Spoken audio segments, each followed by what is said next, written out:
BTP, Big Business Technology for Small Business. Good morning, welcome to BTP, Michael Jenkin here. Today I want to talk to you about ransomware. Now, we've covered this off before. How do you get ransomware? It's that really weird little link in your email. It's that website you go to you didn't mean to go to. It's that stolen password they got into your machine with. There's a bunch of ways to get ransomware.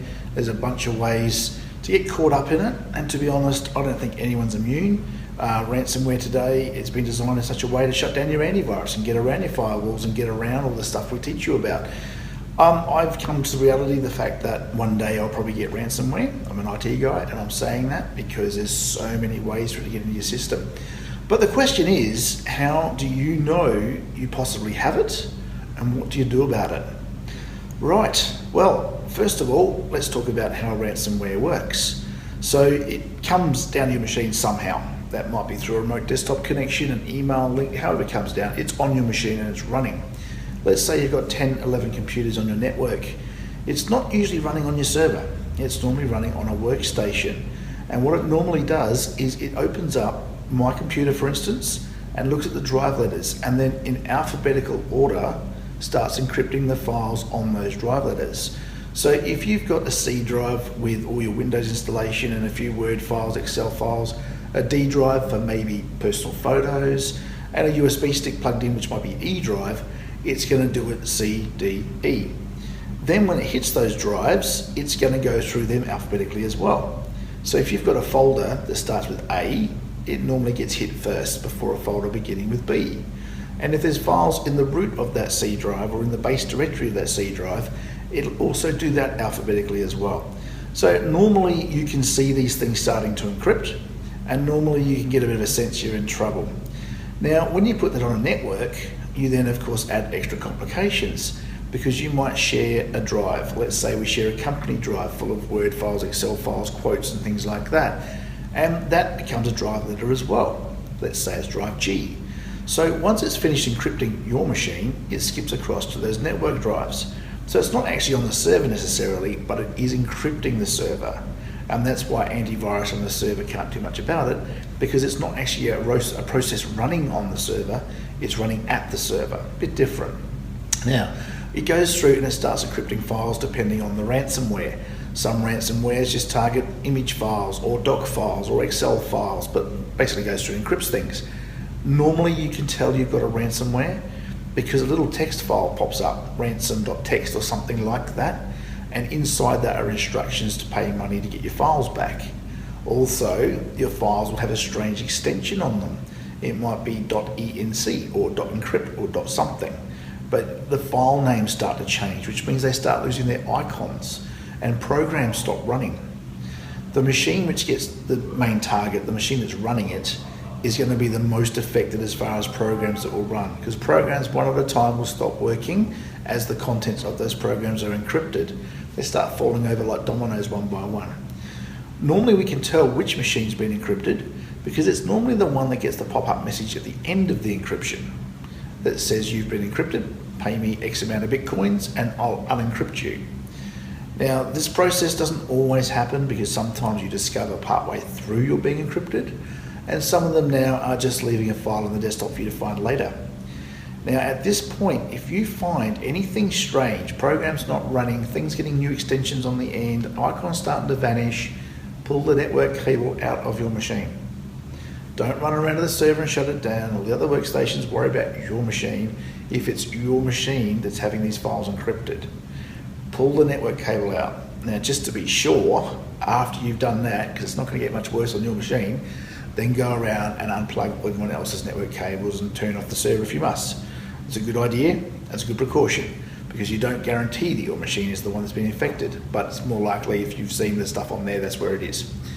Now, once you've done that, the encryption normally has already run its course. There's not much you can do about it except call us. Now, the truth of the matter is, a small business of 6 to 7 computers with pretty poor backups and let's just say not very good records and things like that could cost you up to about $7,000–8,000 to recover, or you may never recover. You must have good backups, okay? With that, the first phone call should be to IT. What do I do? I'm stuck, what do I do? The things that people worry about they think about, okay, I've now got to pay this person to decrypt my files and give them back to me. Now, how do I get into this Bitcoin thing? How do I convert dollars to Bitcoins? Where can I do it? Where do I pay it? A couple of things with that. First of all, once you've been ransomwared, it's highly likely you're going to be done again. They get passwords and things from your network while they're on your network encrypting you. That's the first thing. Second thing, the way this ransomware works normally is it creates a little secret key, like a lock and a key. It's got the key and the lock is on the internet. And what it does is it passes this internet and key information across so that it's stored on a database on the internet, so that when you contact them and say, I've got my money, they can unlock with your key your data and give it back to you.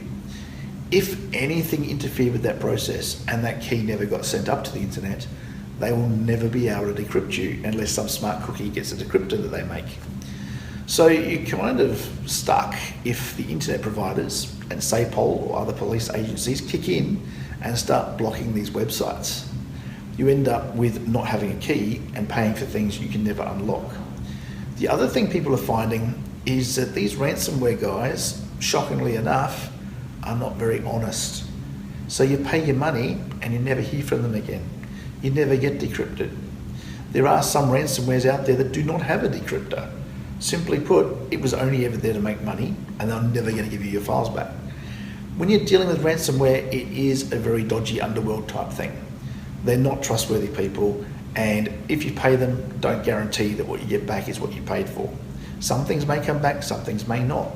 In what we've seen in the past, people have paid tens of thousands of dollars and gotten very little back, or what they got back was corrupted. Now, this could be because the police stepped in and blocked the website or blocked the internet traffic or blocked whatever. It could be because you're dealing with a ransomware writer that's very nasty. It could be a whole bunch of things. But paying the ransom does not mean you get your files back. So you've got to weigh it up. The one I saw on the weekend last, they were asking $2,500 worth in Bitcoins. But if you did not pay in the first half hour, it went up by $2,000 per hour thereafter. Happened at 2 a.m. on a Saturday morning. Business owner didn't find out till the Monday. The ransom sat at $27,000. Now, by the time I got there and cleaned them up, it was about $7,000 worth of IT and pulling files back from backups. So you've got to bear all this in mind. Maybe you should think about cyber insurance. As far as I'm concerned, one day everybody's probably going to get hacked by one of these things because they're getting pretty nasty and they're getting around all kinds of precautions. So having a good backup is great, but recovering that backup can be time consuming. Stuff needs to be sent home. Get some cyber insurance to cover yourself for all that kinds of costs. Not necessarily to get the files back and pay ransom, but to get your system back up and running. Okay, so covered off that yes, anyone's going to get this ransomware.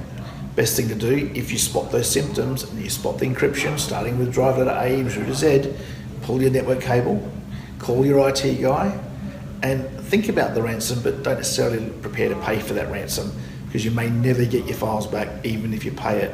I was dealing with somebody on the weekend who did pay $6,000 and they have not heard a peep out of the ransom people. They've also put up some files as samples to be decrypted, never got the samples back. And the website that they were posting all this to has now been shut down. I think they've lost their $6,000 and they don't have it back up and they're not getting their files back.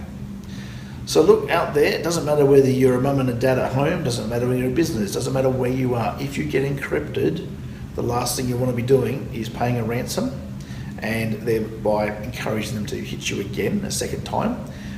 You want to be pulling your network cable out. You don't worry plugging in USB keys and trying to back up your data quickly. A lot of these things will back up okay and then encrypt your USB drive as well. Maybe you can burn some stuff to DVD, CD-ROM, but by that time the files are encrypted. By the time you know about it, the damage is done. We want to get that damaged computer, the one that's still running the virus, off the network as soon as possible and rebuild your systems and bring you back up to running. So look, that's really what it's all about today. It's just to chat about ransomware, just to let you know what the thing to do is. So yank that cable out good and hard and make sure you give your IT person a call. We've seen 3 of these in the last 2 weeks, so yes, we're pretty well versed in this stuff and recovery, and we are used to doing recovery. So give us a call, talk to us about it. If you've seen any of this going on, be sure to drop a comment, tell us about your experience, and share the video, let others know what to do in the case of a ransomware attack. And yeah, I guess that's it for today.